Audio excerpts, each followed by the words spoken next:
Well, welcome everyone. This is the Dare to Be Great, Dare to Be You podcast. My name is Sean Langwell and I'm your host. And I started this show almost a couple years ago. It's really designed for folks who want to hear from people who have had success in all areas of their lives. And the bottom line is if you like honest, vulnerable, and bold, true stories about what it takes to not only become great, but self-confident and bold enough to be yourself, then this show is for you. Each of my guests started out as ordinary people like you and me, but have accomplished extraordinary things in their lives to be considered great, masters, or experts at what they've been called to do. Join me in each episode for inspiring, encouraging, and meaningful conversations with diverse people from all walks of life and industry. Leaders and brave individuals who offer unique insights into the fields of arts, entertainment, business, finance, technology, healthcare, sports, psychology, recovery, self-improvement, personal growth, and so much more.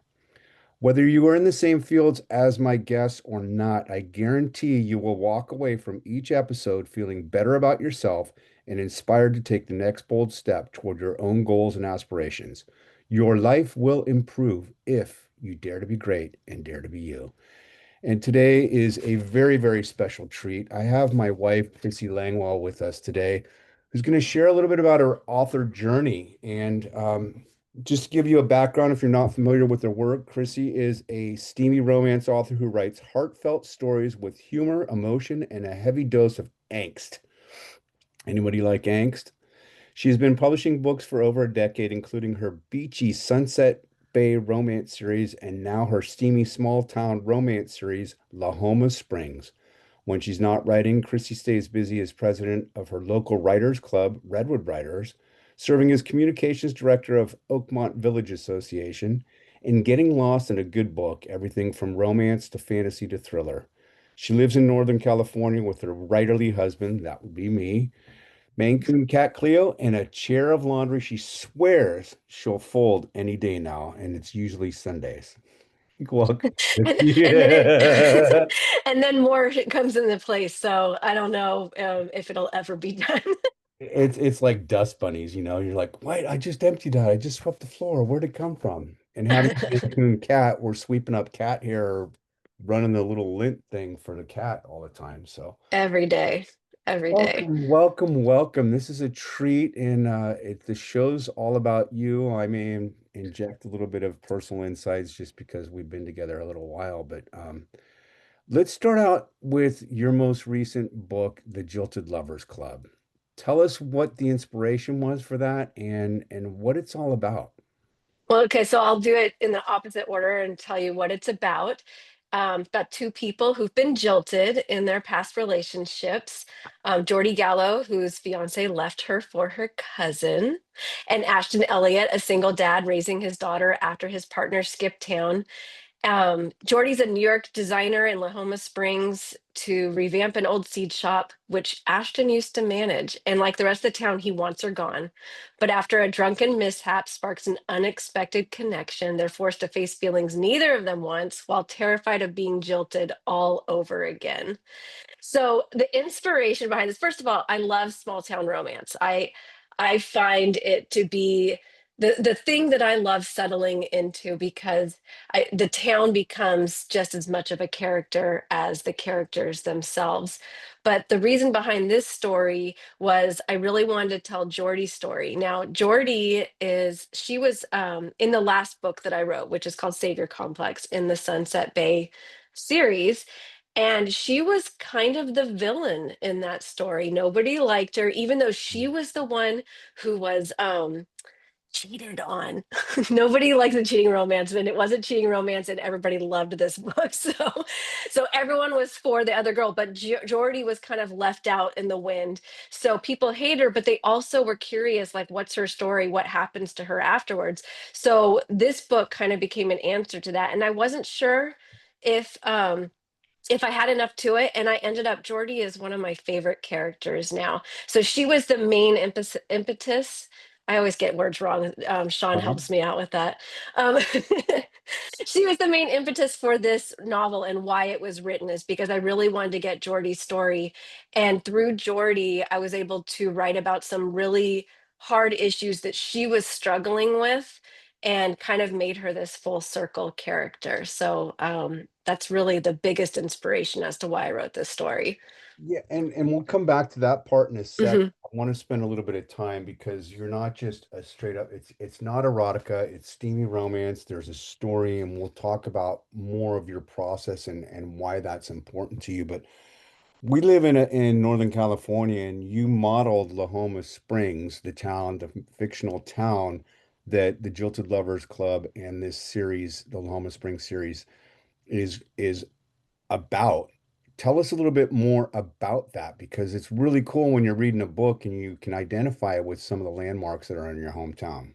Okay, so in past books that I've written, so this isn't the first time I've done this, but in Mhm. past books I've written, I've actually used real names of towns, um, like Petaluma or like Santa Rosa or like Sebastopol, which are towns around where I live.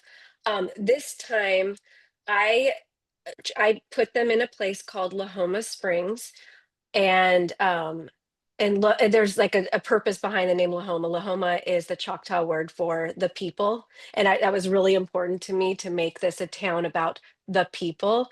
Hmm. But it's modeled after Petaluma, California, which is where I live and where you live too. I live here too. And I love Petaluma. I grew up in a town called Santa Rosa, which is just north of us. And I moved to Petaluma when I married Sean, like just before I married Sean.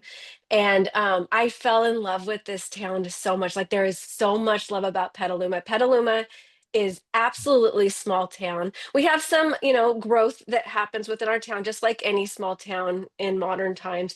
But we have so many small town things that happen in our town. Like we have the Butter and Egg Days parade, where we celebrate being the egg capital of the world. And we have historic buildings where that have actual stories that happened like centuries ago. So we have a lot of history and historic architecture in our town. And we have a lot of businesses here, that where the businesses all know each other.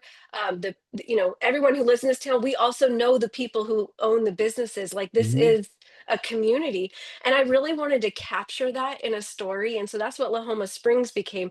But I also fictionalized it because I want creative license. I don't want to write about Petaluma completely. I want to create some drama around it and not have people take that drama and put it with that business. So there was reasons why I fictionalized it, but I am 100% stealing Petaluma into this story throughout the whole entire series. Like Petaluma is going to be a central theme for it. So that's been like really huge to be not just flirting with using our local area, but unapologetically just throwing things in there that is like if you lived here, you would recognize it.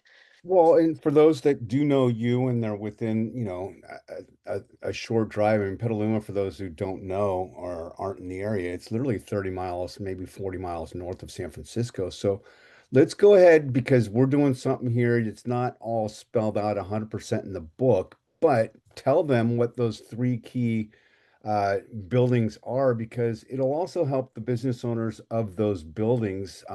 Anybody who shows up. I mean, we were downtown. I was downtown on Friday and you were downtown last night, and the downtown area of Petaluma is bustling. It's Oh my gosh. bursting with people. So, for the benefit of those businesses, go ahead and name drop a little bit. Talk about those three different landmarks and what they represent in the book. Okay, so the main building within the story is called the Till, which later becomes a shop called Timeless, which is a luxury watch shop. This was originally, so this is modeled after an actual building in our town. It's a huge historic bank, and I mean, when we're talking huge, I mean it's like really tall with big long windows. The architecture is just gorgeous, and it's a really gorgeous space and very cavernous inside. So when it used to be called the Seed Shop, On and Bank. the seed bank, sorry, thank you, the seed bank, which is, I mean, why I called it the Till, which is also a seed bank, and the Till is kind of like a play on words with, you got a bank till or you're tilling the land, so it was the Till. But now the seed shop is in a different, we actually, it moved area. And so now it's a building called the Hall of the Above, which is an events planning center. It's actually really, really cool. And it's such a cool space for that. But I really capitalized on the fact that this is a huge cavernous area that was just holding seeds. And all of the architecture inside. So that just plays a huge part in that. There's also the Lahoma Hotel, and we have Hotel Petaluma. And Hotel Petaluma is also a historic building, has a lot of history within it. Um, in the book, Lahoma Hotel is a little rundown and outdated. In reality, and this is why I need to fictionalize things, because Hotel Petaluma is beautiful inside and out, Mhm. very modern inside. They've done such a great job with Hotel Petaluma, and it has like restaurants attached to it and everything. Well, yeah, and they've modernized it. It's 100 year. It just recently celebrated 100 years. I mean, this has Oh been yeah. the hotel in Petaluma for over 100 years. So, And they have like cool events there and networking events and everything. So it's a great spot. They also, it's a small town feel. They have like the gingerbread contest in the winter and a Christmas tree. I mean, like little small town things that they do there, which is really fun. And then the last one that I had was Chard, which is the town's big restaurant. It's they have like coffee shops and all this stuff, whatever, but this is really the only restaurant that's mentioned in this book. And so Chard is named after mine and Sean's favorite Petaluma restaurant, which is Seared. So you can kind of see yeah. how creative I was with the renaming of things. But yeah, like I modeled like one of the things that I made Chard famous for in this book, which is why Seared is famous to me, is their Manhattan. So they make like Seared makes a really good Manhattan, and then you'll read in the book that Chard makes a really good, flavorful, strong Manhattan.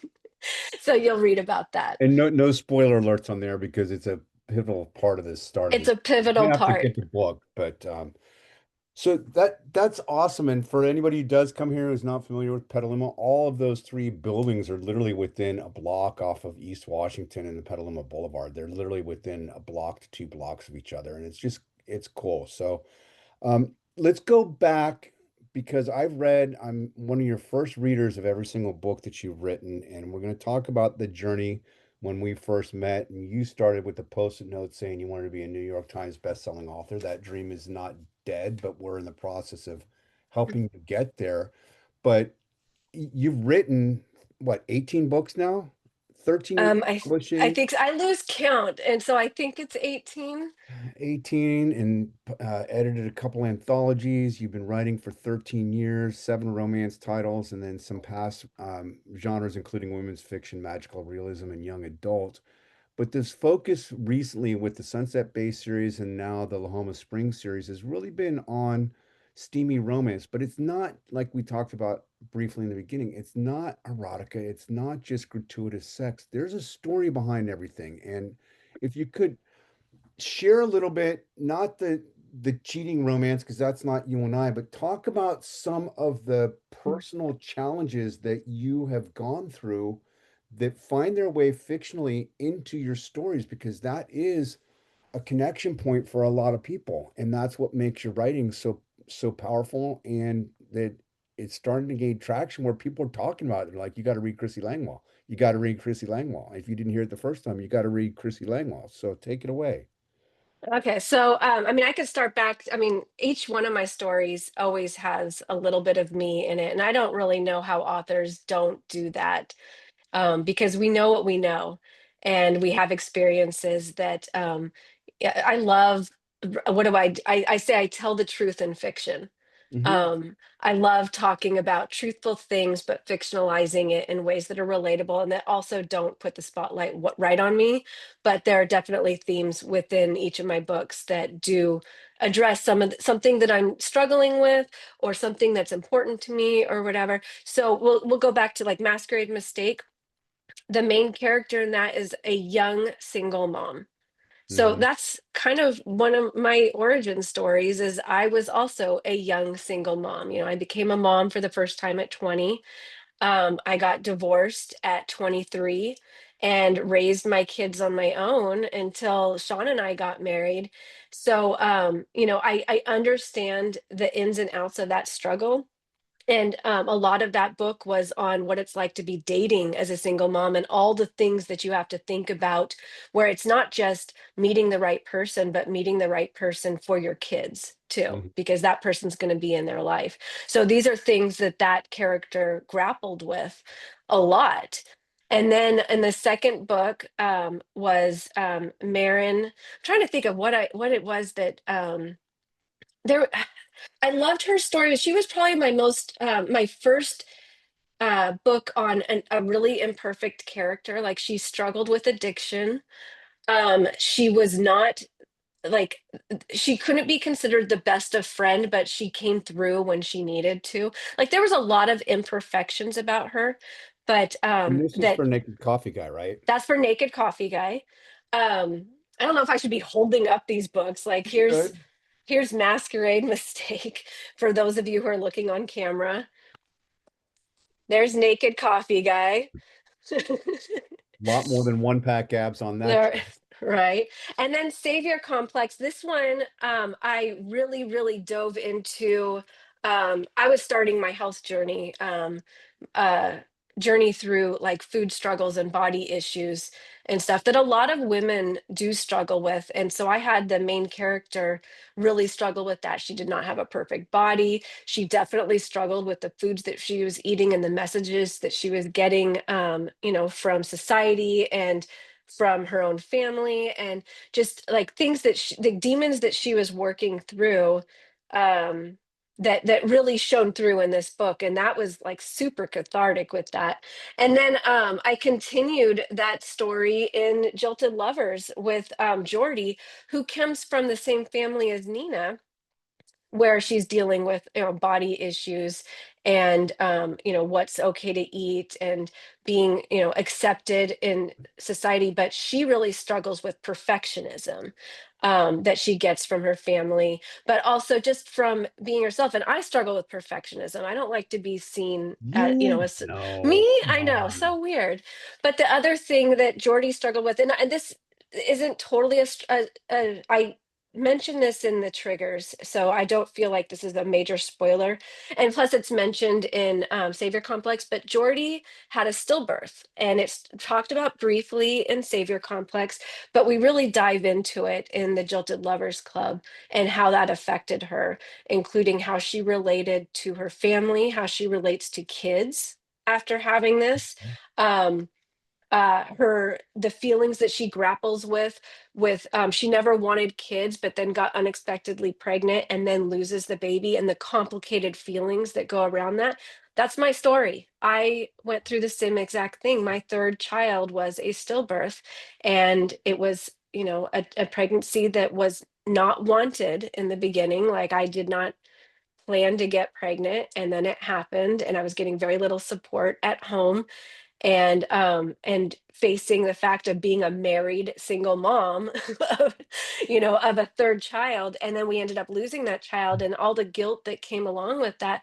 Like I really wrote that into Jordy's story, and it was super cathartic, but also I just kept thinking of there's another person out there, another mom of a stillborn who is grappling with these complicated feelings of having lost a child, and the relief that may come, the grief that comes, the not knowing how to speak about it, because when people think of babies, they think of, this live, bubbly, happy, Mhm. joyous thing. And we're the mom of a dead baby. It's like, how do you even talk about that? So I really addressed that a lot in here. And the other challenge that came up with that too is it costs a relationship, right? And Hmm. come full circle. I'm not going to spoil it, It but accelerated, but yeah. yeah, but there's not necessarily 100% redemption per se, but it changes the dynamic, which is why it was important for you to continue Jordy's story of something that was tragic. And this, for those who aren't familiar with Chrissy's writing, this is part of the progression and why, I see why she writes this series is you get to see the evolution of these characters. And sometimes I'm going to have you talk a little bit about the inspiration because there's lots of people that want to write a book. They may not know exactly what they want to write, but you've spent a lot of time and a lot of energy with our writing club and workshops and just learning, and by doing it, kind of figuring out who your characters are. But one of the things that not everybody really realizes when you're writing fiction, that you've told me numerous times, is how the characters reveal themselves. You may have an outline of a book, and Marin is a classic example. Marin and Nina, for example, those were ones that you just, when you discovered their smaller roles, you're like, oh my God, I got to give her another name. I have to give her her own book. And the same kind of thing happened with Chorty. So talk about that process from a creative standpoint and not a white knuckle, I have to figure this all out standpoint, because you already addressed the perfectionism, but how does that relate to writing? Because we're going to transition away from the titles into talking a little bit about writing here. Okay, so well, first of all, Marin, I thought of Marin's story first, to be Oh, you honest. did. Okay. I did. So Claire and Marin's stories, I was kind of grappling with both of them and which one I wanted to write first and to be the first story. And Claire won out, but I always had Marin in mind, and I knew that Marin was going to be book two. Got So it. when I was writing book one, I was actually really strategic in making Marin still a central character so that we got to know her, and then we got to know her better in book two. The unexpected character was Nina, who was introduced in book one as a bitchy barista. Like, she hated Claire, thought Claire was super But her perfect. character is so perfect, because anybody who's been in a coffee shop on somebody who's having what I call a bad hair day knows what the bitchy barista look is. It's not Yeah. resting bitch face. It's just bitchy barista. I don't want to be here. Yeah, she was Great. she totally encapsulated that. So in book two, Marin loses her home and she needs someplace to move into. So she moves in with Nina, who is her coworker at the coffee shop. And Nina is messy. Mhm. She's a little spoiled. She inherited this home from her grandmother. She works for fun, like just to keep herself busy, because she doesn't really need to work because she has all this money.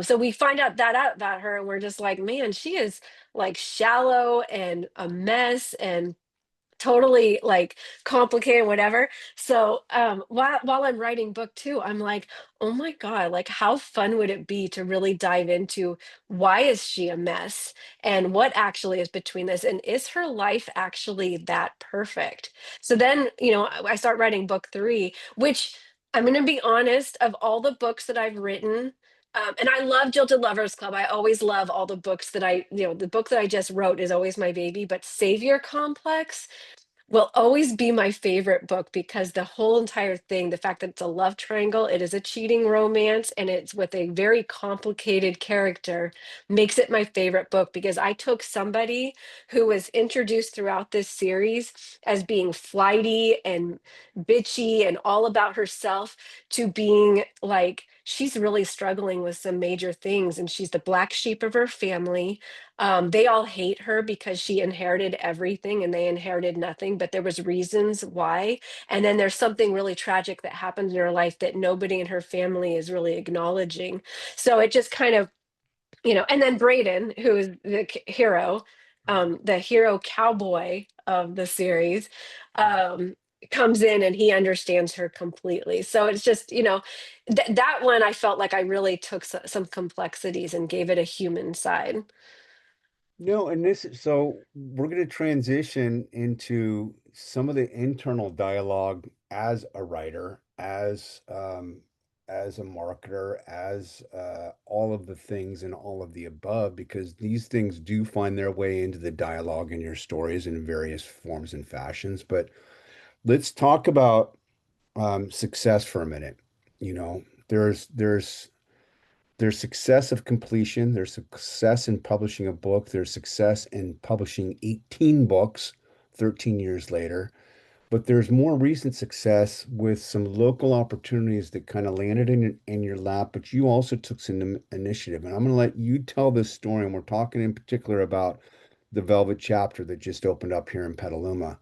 Tell us what's going on right now as we are recording this episode, and what's really happening with you as an author, and how this is changing um, your whole focus on writing? Because there's imposter syndrome for every author, every creative person faces imposter syndrome at some point because we want everything yesterday and it just doesn't work like that. Life doesn't. But what's going on right now that's giving you some extra little hope and juice to keep writing? Well, I mean, can I back up just a little bit before we get to that part? Because I feel like this deserves the broader story of what I used to think success was and still grapple with even Yeah, to lead this into day. it. Yeah, you Okay, lead into so it. when I first started writing, I was getting the message that you have to write fast. You know, you just have to keep publishing, publishing, publishing. I understood that your first book is not going to be a runaway success and your second book wouldn't. But if you get to that book three, it'll probably happen and then you'll be able to. I had my mansion picked out, my kids college fund was already in my mind mentally funded. We were, like there was, I was going to quit my job. I needed something to save me from a very high stress job and this was going to be it. Wouldn't be an overnight success, but by book three I Yeah. would be on it. So here I am, 18 books later. I still have a full-time job. It is a different job and not as high stress and very rewarding, but it is still a 9 to 5 job that takes up most of my day. Um, I am not rich by any means. My car is from 12 years ago. um you know, my kids college fund is it's a loan that is tens of thousands of dollars.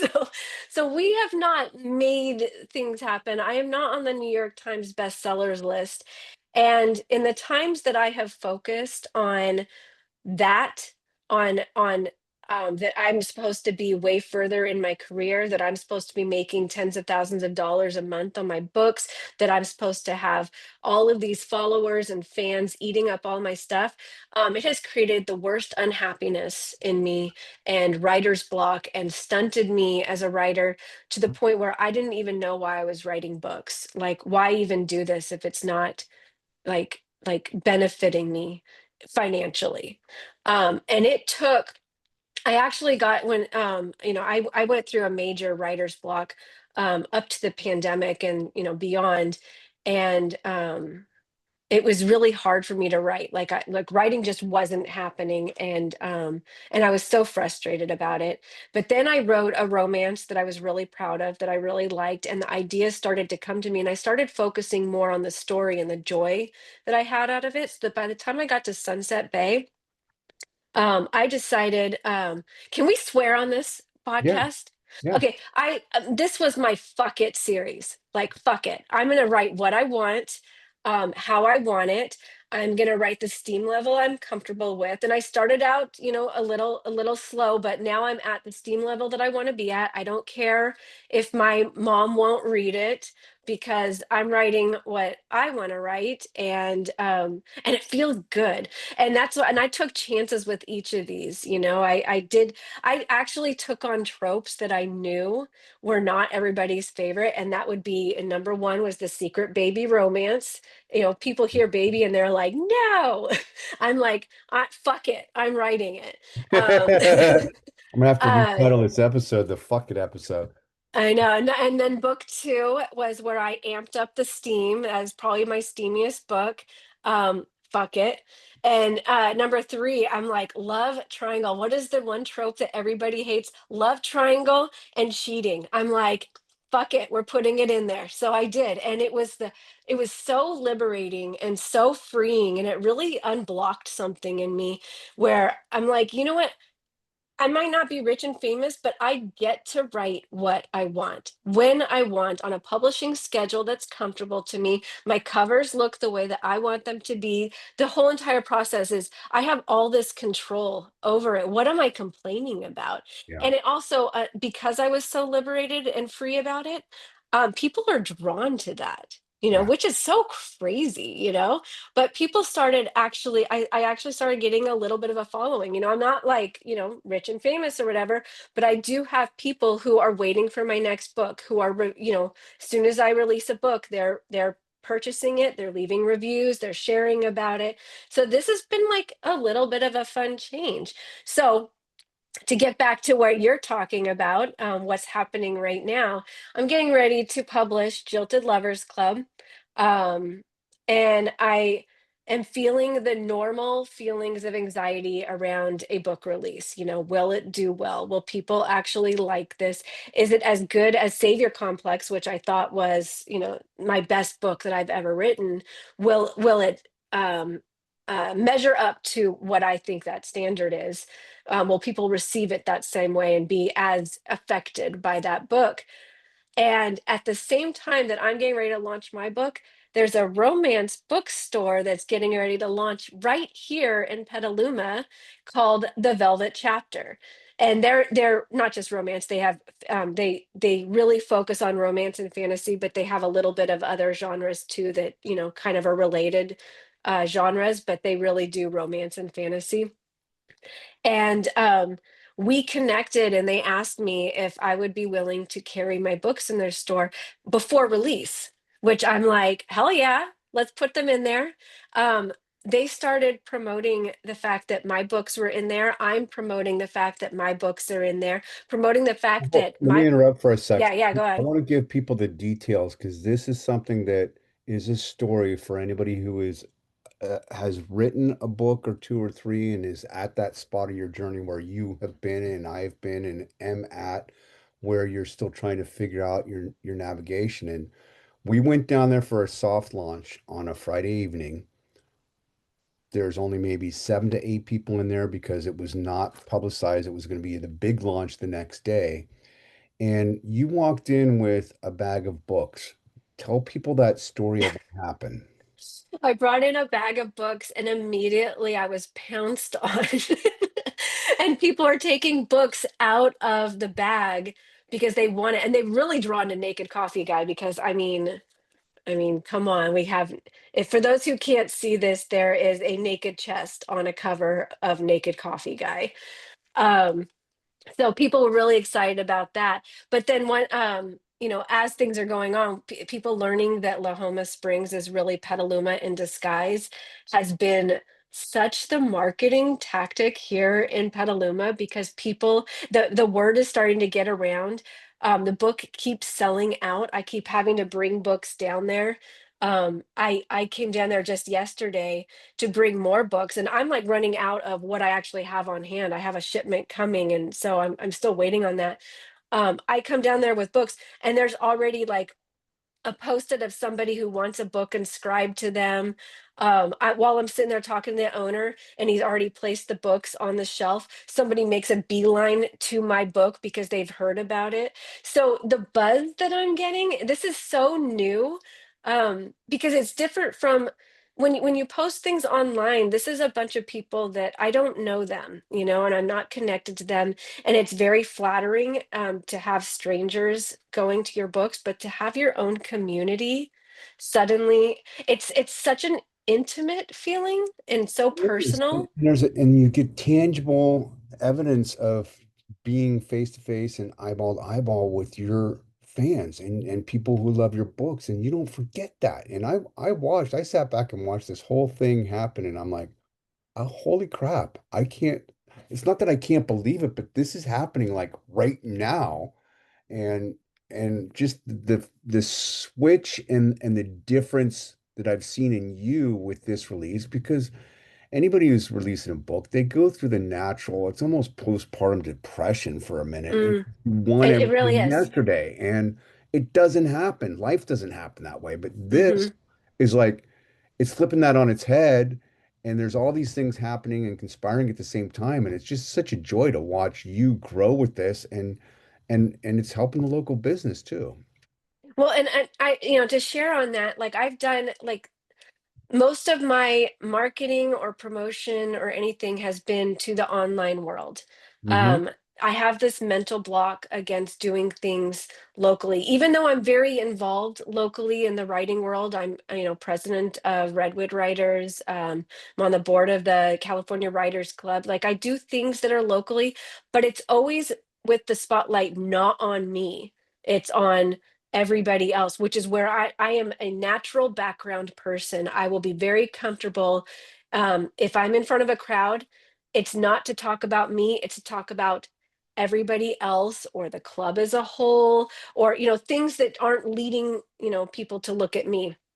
So when you do things locally, it's totally different because you can't avoid it. You can't, like, if I'm talking about my book in person, I'm suddenly on the spot. Like, there's no well rehearsed, like typed out text and, Mhm. well thought out post or a reel that I have spent way too much time editing.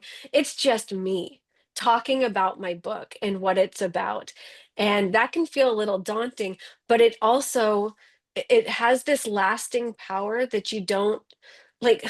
I don't even know how to put words to it, but like when you put things out to the internet, it's like you put it out there and then it's gone and forgotten. You could put a post out there and by in 2 days it's forgotten. Like you have to keep posting and keep churning things out, whereas you do things locally and in person, it has this lasting element to it that is unmatched. In marketing, it's called stickiness. No, It's yeah.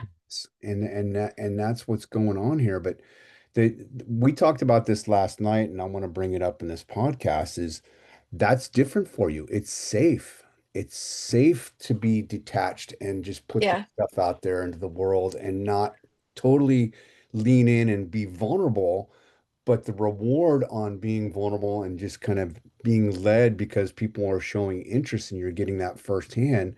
The next step here is the self-promotion and actually doing a book talk on this book in public, Mhm. in person.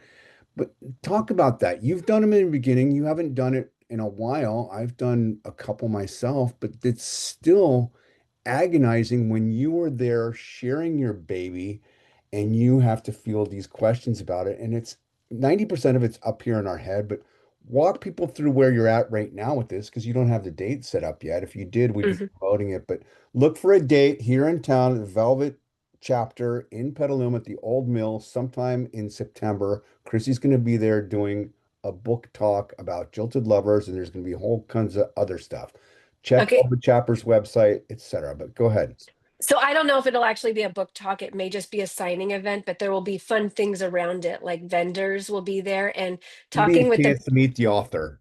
you'll get to meet the author, get signed books, but we're also talking about fun things being around this. Like there'll be different vendors that work with the bookshop that will do fun things, like maybe a scented candle that has to do with the series.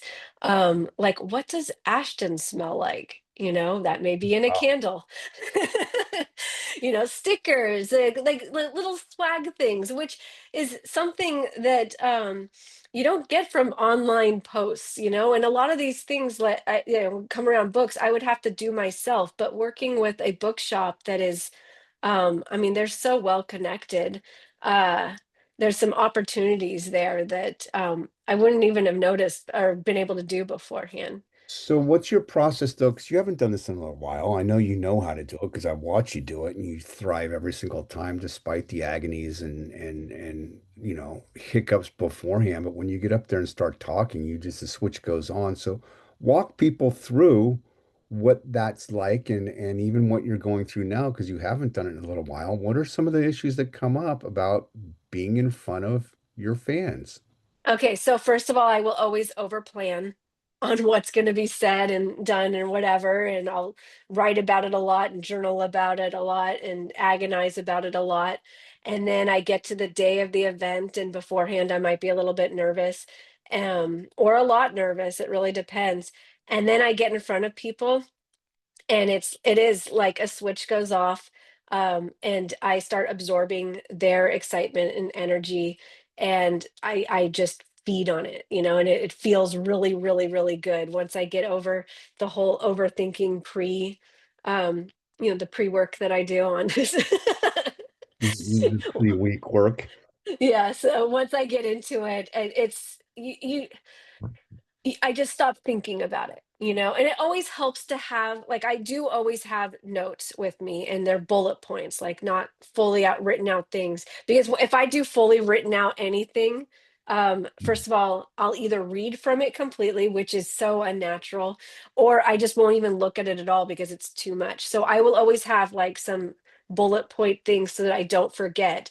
Like dumb things, like it takes place in Lahoma Springs, because if you're in front of somebody, some things that are very obvious you may forget. So Well, yeah, and that always seems a little. So you just replace Petaluma for Lahoma Springs when you're describing it, and you're like, oh wait, that's right. So yeah. that I'm looking forward to this. We're coming to the close of this time Well, today. before we Go do, ahead. I never showed the cover of my book and showed something fun that I'm We're gonna doing get with this there. book. We're gonna Okay. get there. So what we're gonna do is have you share that, and also um, leave people with a little bit of hope on where you're at. And for the newbie writer, the person who hasn't really finished completing their manuscript, just give them a couple words of advice. And lastly, tell them where they can find your freaking book. Okay, so as far as the struggling writer goes, um, God, do I know that well?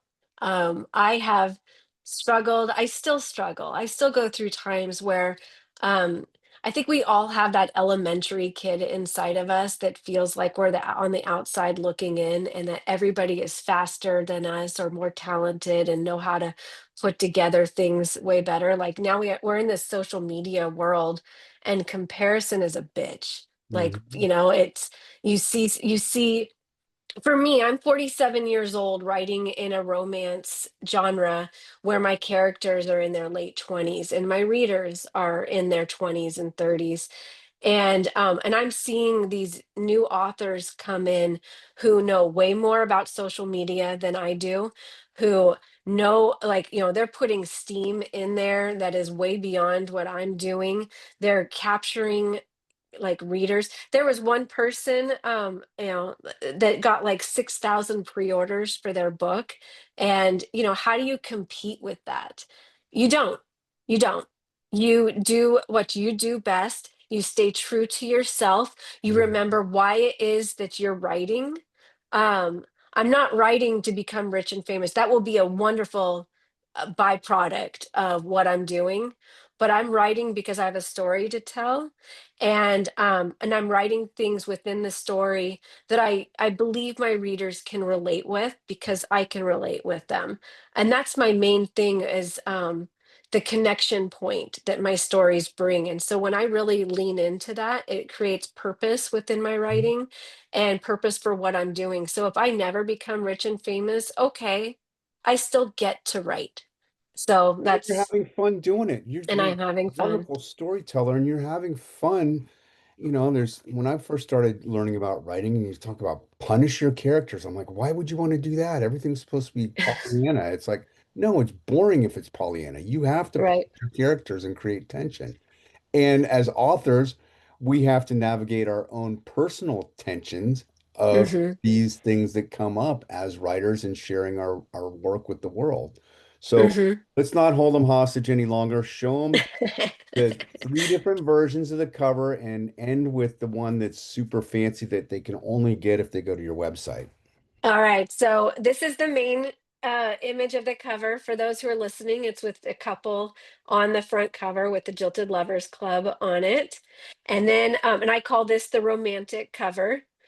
And then I have the Jilted Lovers Club discreet cover. And for those who are just listening, it is a purple book. It's very it's elegant, but it doesn't have, like, romance elements on it, so that you can just, you don't some people just don't like people on their covers. Um, and then for special, something that a trend that's happening right now is people are doing fun things to their books. And so you'll see books that have like sprayed edges, or, like they're just special editions with some sort of creative artistic element to They're it. blinged out a little bit. They're blinged out a little bit. So I decided that this book has the lettering on it. It asked for some bling.